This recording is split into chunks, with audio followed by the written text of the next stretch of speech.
Well, actually, we've gotten, I've requested, I think about, I don't know, I've lost count, about 30 waivers. So that's one of many. We've just, in the last 60, 90 days, we've had to just wholesale change the way we do our nutrition programs. We're overseeing 5,000 feeding sites across the state that didn't exist, 60 days ago. And we've had to change the rules on how parents can, kids get fed. The old rules, they had to be, you couldn't give a meal to a kid that wasn't there. So we changed that where we allow, they were having to drag the kids back and forth to the feeding centers, once for breakfast, once for lunch. And a lot of these parents don't even have vehicles, so it was unworkable. So we've gotten waivers to fix things like that where parents can pick up the meals, prove that they have their children are, with them, and actually pick up multiple day meals, a whole week's worth in one trip. And that cuts down on exposure, for the virus. We've had to do things to get allow us to use things on the menu that are disallowed.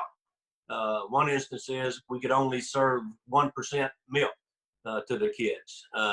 So there was no 1% milk available. All we could get was whole milk. So, we go in and say, hey, look, we've got good reason, we'd rather have them whole milk than nothing. So we, get waivers like that. The SNAP thing is a whole new program, started from scratch. And the amazing thing about all of these waivers, whether it's the SNAP waiver or the feeding site waiver or any of that, normally the federal government, moves at the speed of molasses.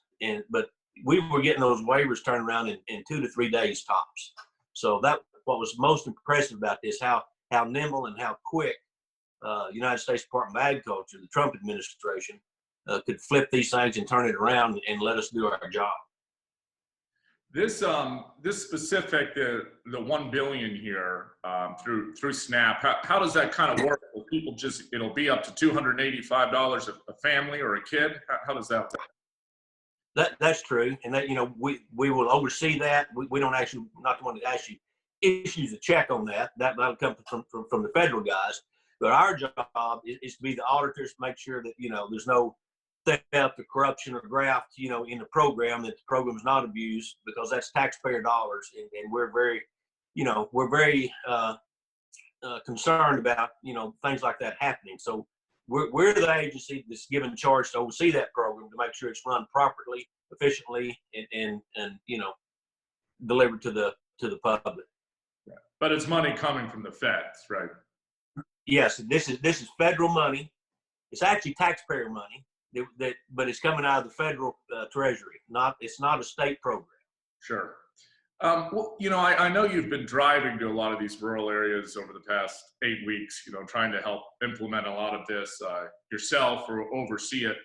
What are you hearing from families in this area that maybe aren't getting as much publicity, or, the focus isn't there as much because there hasn't been such widespread case counts? What are you hearing from them? First of all, I'm really proud of my employees. We've had to, just to change the way we do business overnight, literally. And so, my egg inspectors, my produce inspectors, my seed, surveyors, all became delivery guys and gals to deliver this personal protective equipment to these rural hospitals. We talked about feeding people, which is a big thing. I mean, we're responsible for 5 million school meals each day, but we're also, people don't know that we house the Office of Rural Health Care. So we work with 191 rural counties to make sure that we have, health care is delivered in those areas. Now, in those counties, there's 163 hospitals and over a couple of hundred, clinics. So keeping the doors open became a struggle.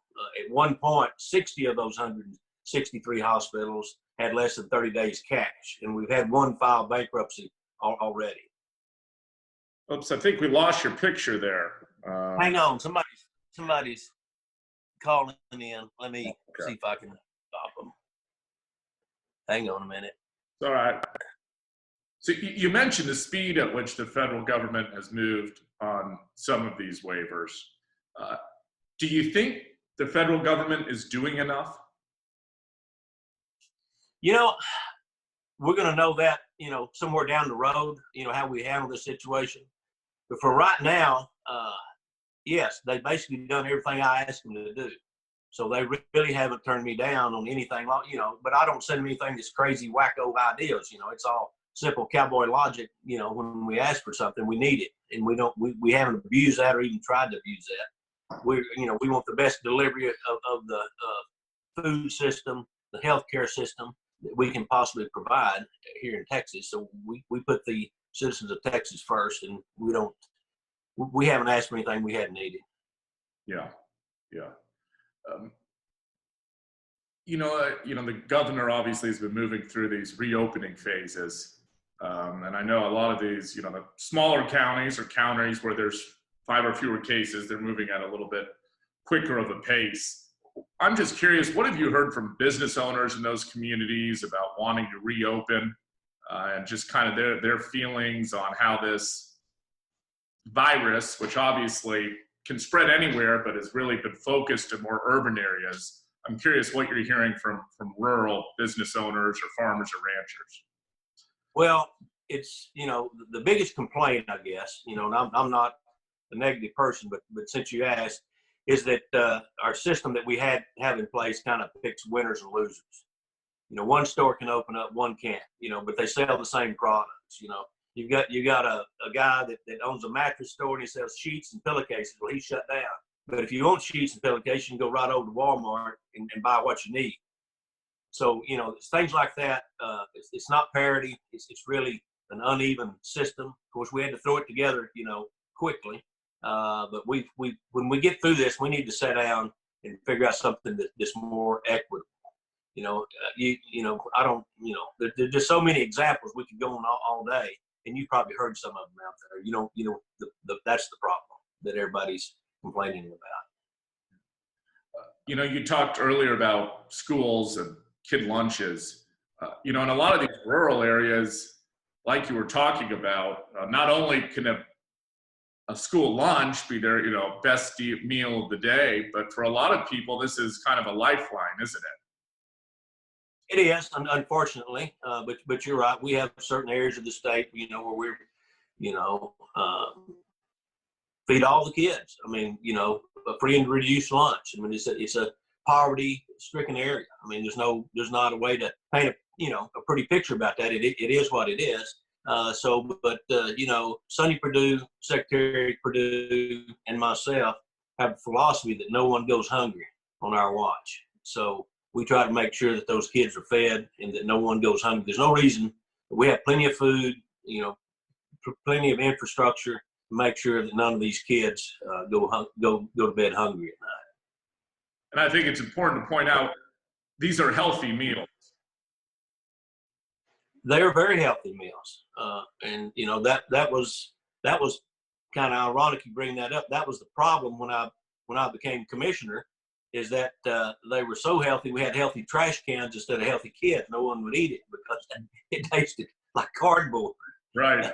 So we worked real hard to turn that around, and we did that through our Farm Fresh program, our Farm to School program, Farm Fresh Fridays. When I became commissioner, we were buying we spent $0 on local products serving our schools.